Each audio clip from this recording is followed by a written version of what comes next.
खुलुमबाय बेयो बड'लेण्ड इंखं टेलिभिजन दिनै 4 मार्च 2023 सनिबार खालि सानसेनि बरादखौ नोंथांमोननि खाथियाव लाबोदों आं सदानन्द दैमारिया।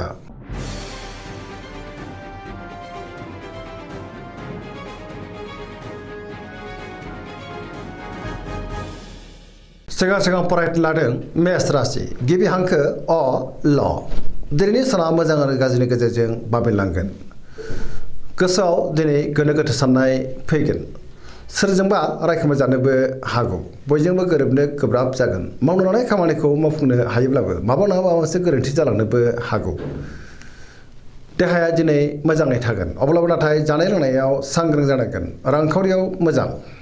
गोबां धोन आरजिनोबो हागोन। आयाबो दिनै बांनो हागौ। बेफार फालांगियाव मोजां होनजायो। सोरबा लोगोनिफ्राय गाज्रि खौरांबो फैनो हागौ। न'खराव अननानै फैगोन। बिमा बिफानि अननाय आबोरखौ मोननो हागौ। गोसोनि बोलोआ नाथाय अब्लाबो लोरबां जागोन। समाजाव मान मोननो हागोन। लाइमोनफ्रा गाज्रि खौरां मोननो हागौ। गोसोआ दिनै जोबोर उसुखुथुबो जागोन। फरायसाफ्रा दिनै फरायनायाव गोसो दुंखांगोन आरो मोजां फिथाइ मोननोबो हागोन। अब्लाबो नाथाय नेगेटिभ एनार्जिनि गोहोम गोग्लैगोन। धोरोमारि बिथिङाव गोसो दुंखांनो हागौ।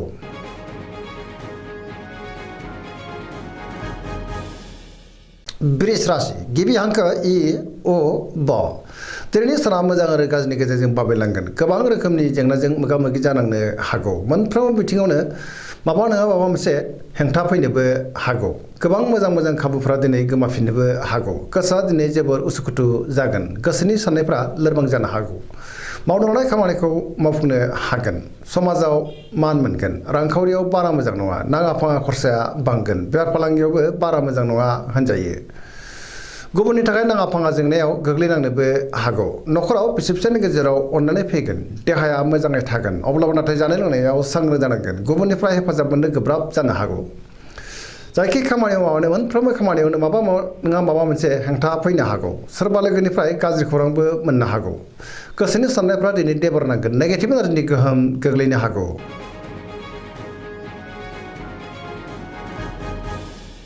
मिथुन राशि गिबि हांखो क स दिनैनि साना जोबोर मोजां। गोसोखौ दिनै जोबोर गोजोननाय मोनगोन। पजिटिभ एनार्जिनि गोहोम गोग्लैनो हागौ। गियाननि आंखाल जानाय नङा। गोथों आरो गोग्गो साननो रोंगोन। गोसोआ दिनै जोबोर खुसि जागोन। गुबुननि थाखाय गोबां मोजां खामानि मावनानै होनोबो हागोन। देहाया मोजाङै थागोन। रांखावरियाव मोजां। अब्लाबो नाथाय खरसायाबो बांगोन। बेफार फालांगियाव जोबोर मोजां मुलाम्फा मोननो हागौ। न'खराव दिनै अनलायनाय फैगोन। बिदा फंबायनिफ्राय थोजासे हेफाजाबखौ मोननो हागौ। समाजाव मान मोनगोन। गोसोनि बोलोआबो बांगोन। मावनो लानाय खामानिखौ थि समावनो आरो गोरलैयैनो मावफुंनोबो हागोन। सोरबा लोगोनिफ्राय थोजासे हेफाजाब मोनगोन। गुबुनजों दिनै मोजां सोमोन्दो लाखिनोबो रोंगोन। बहाबा थाङोब्ला दिनै जोबोर मोजां आरो मोजाङैनो हान्थिनोबो हागोन। लाइमोनफोरनि गोसोआ दिनै जोबोर रमान्टिक जागोन आरो गावबा गावनि गोसोनि साननायखौ फोरमायलायनोबो हागोन।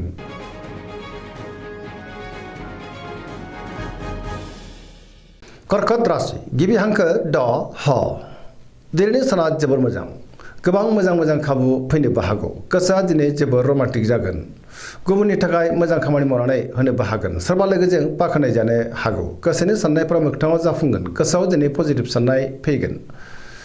मावनो लानाय खामानिखौ थि समावनो आरो गोरलैयैनो मावफुंनोबो हागोन। रांखावरियाव दिनै जोबोर मोजां होनजायो। गोबां धोन आरजिनोबो हागोन। बेफार फालांगियावबो दिनै जोबोर मोजां मुलाम्फा मोनगोन। न'खराव दिनै बिसि फिसायनि गेजेराव अननानै फैगोन।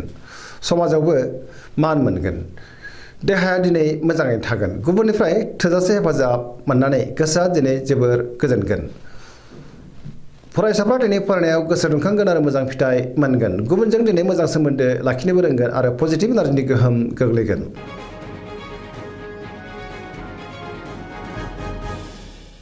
सिंह राशि गिबि हांखो म ट दिनैनि साना जोबोर मोजां। गोसोनि बोलोआ बांगोन। गोसोआव दिनै पजिटिभ साननाय फैगोन। गोथों आरो गोग्गो साननो रोंगोन। गियाननि आंखाल जानाय नङा। मावनो लानाय खामानिखौ थि समावनो आरो गोरलैयैनो मावफुंनोबो हागोन। सोरबा लोगोनिफ्राय मोजां खौरां मोननोबो हागौ।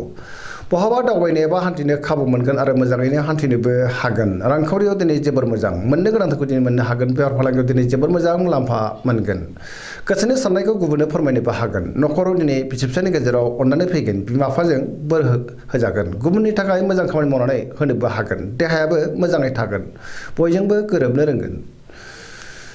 गोसोआ दिनै जोबोर खुसि जागोन आरो पजिटिभ एनार्जिनि गोहोम गोग्लैगोन।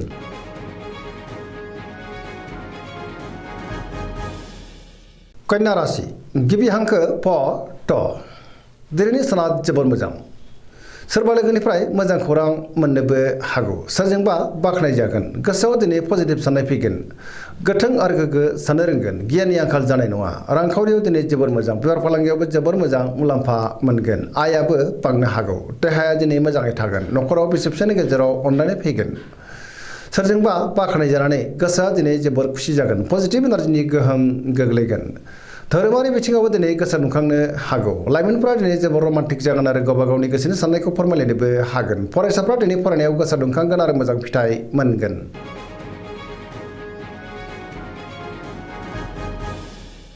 तुला राशि गिबि हांखो र ट दिनैनि साना जोबोर मोजां गोसोनि बोलोआ बांगोन गावनि गोसोनि साननायखौ दिनै गुबुननो फोरमायनोबो हागोन मावनो लानाय खामानिखौ थि समावनो आरो गोरलैयैनो मावफुंनो हागोन देहाया दिनै मोजाङैनो थागोन बहाबा थाङोब्ला दिनै जोबोर मोजां आरो मोजाङैनो हान्थिनोबो हागोन रांखावरियाव दिनै जोबोर मोजां मोननो गोनांखौबो मोननो हागोन न'खराव बिसि फिसायनि गेजेराव अनलायनाय फैगोन गुबुनजों मोजां सोमोन्दो लाखिनोबो रोंगोन समाजाव बयजोंबो मान होजागोन बेफार फालांगियाव दिनै जोबोर मोजां होनजायो गुबुननि गोसोखौ दिनै गोरलैयैनो बोनो हागोन सोरबा लोगोनिफ्राय थोजासे हेफाजाब मोनगोन गोदान खामानियाव दिनै आखाइ होजेननोबो हागोन आरो गोदान थांखि लानो रोंगोन सेंग्रा सिख्लाफोरनि गोसोआ दिनै जोबोर रमान्टिक जागोन आरो गावबा गावनि गोसोनि साननायखौ फोरमायलायनोबो हागोन पजिटिभ एनार्जिनि गोहोम गोग्लैनो हागौ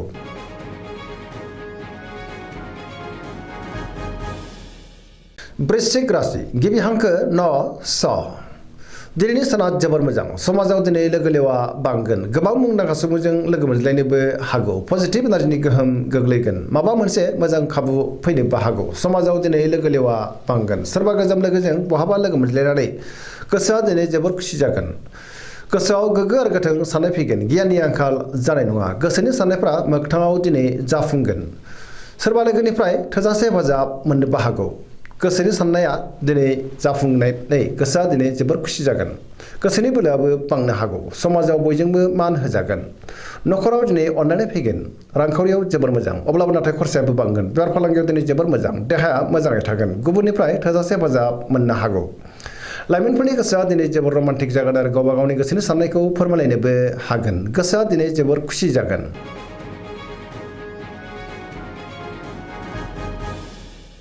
धनु राशि गिबि हांखो ध फ भ दिनैनि साना मोजां आरो गाज्रिनि गेजेरजों बाबेनलांनो हागौ गुबुननि थाखाय नाङा फाङा जेंनायाव गोग्लैनांनोबो हागौ गोसोआव गोनो गोथो साननाय फैगोन मावनो लानाय खामानिखौ मावफुंनायाव माबा नङा माबा मोनसे हेंथा फैनो हागौ गोसोनि साननायफ्रा दिनै देबार नांनोबो हागौ रांखावरियाव मोजां अब्लाबो नाथाय खरसायाबो बांगोन बेफार फालांगियाव दिनै मोजां होनजायो गुबुनजों मोजां सोमोन्दो लाखिनोबो रोंगोन समाजावबो मान मोननो हागोन बहाबा हान्थिब्ला दिनै जोबोर मोजां आरो मोजाङैनो हान्थिनो हागोन देहाया दिनै बारा मोजां थानाय नङा गोबां रोखोमनि देहायारि जेंनाजों मोगा मोगि जानांनोबो हागौ जानाय लोंनायाव सांग्रां जानांगोन न'खराव दिनै बिदा फंबायनिफ्राय थोजासे हेफाजाब मोननो हागौ बिसि फिसायनि गेजेराव मोजां सोमोन्दो थागोन बहानिफ्रायबा हरखाबै गाज्रि खौरांबो मोननो हागौ नेगेटिभ एनार्जिनि गोहोमबो गोग्लैनो हागौ लाइमोनफोरनि गोसोआ दिनै जोबोर आला खाला जागोन अब्लाबो नाथाय गावबा गावनि गोसोनि साननायखौ फोरमायलायनोबो हागोन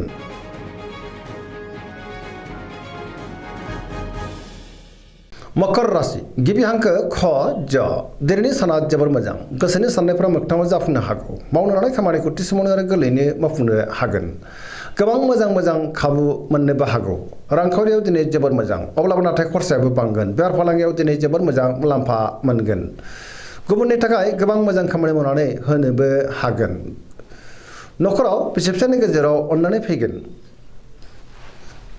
बिदा फंबायनिफ्राय थोजासे हेफाजाब मोननोबो हागौ गोदान खामानियाव दिनै आखाइ होजेननो हागोन सेंग्रा सिख्लाफ्रा जोबोर रमान्टिक जागोन आरो गावबा गावनि गोसोनि साननायखौ फोरमायलायनोबो हागोन पजिटिभ एनार्जिनि गोहोम गोग्लैगोन फरायसाफ्रा दिनै फरायनायाव गोसो दुंखांगोन आरो मोजां फिथाइ मोनगोन सरासनस्रायै दिनै साना जोबोर मोजां आरो मोजाङैनो बारग'लांगोन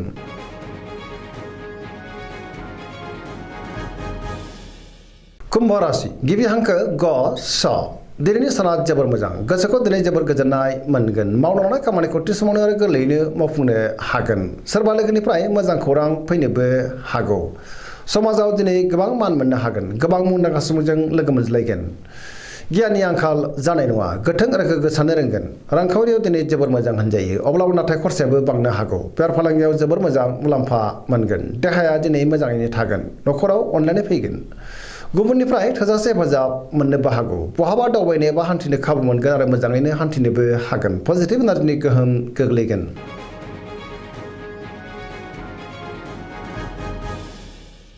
मीन राशि गिबि हांखो ड स दिनैनि साना जोबोर मोजां गुबुननि थाखाय दिनै गोबां मोजां खामानि मावनानै होनोबो हागोन गोबां मोजां खाबुबो फैनो हागौ सोरजोंबा बाख्नाय जानो हागौ गोसोनि बोलोआ बांगोन गावनि गोसोनि साननायखौ दिनै गुबुननो फोरमायनोबो हागोन देहाया मोजाङै थागोन अब्लाबो नाथाय जानाय लोंनायाव सांग्रां जानांगोन रांखावरियाव मोजां बेफार फालांगियावबो मोजां होनजायो न'खराव दिनै अनलायनाय फैनो हागौ सोरजोंबा बाख्नाय जागोन लाइमोनफोरनि गोसोआ दिनै जोबोर रमान्टिक जागोन आरो गावबा गावनि गोसोनि साननायखौ फोरमायलायनोबो हागोन सरासनस्रायै दिनै साना जोबोर मोजां आरो मोजाङैनो बारग'लांगोन दिनैनि राशि फरायथिनाया एसेनोसै जोबनायाव बेखौनो खावलायो जाहाथे नोंथांमोना सानफ्रामबो जोंनि बे बड'लेण्ड इंखं टेलिभिजनखौ नायबाय थायो आरो साबस्क्राइब खालामो लोगोसे लाइक खालामो आरो शेयार खालामो एसेनोसै गोजोन्थों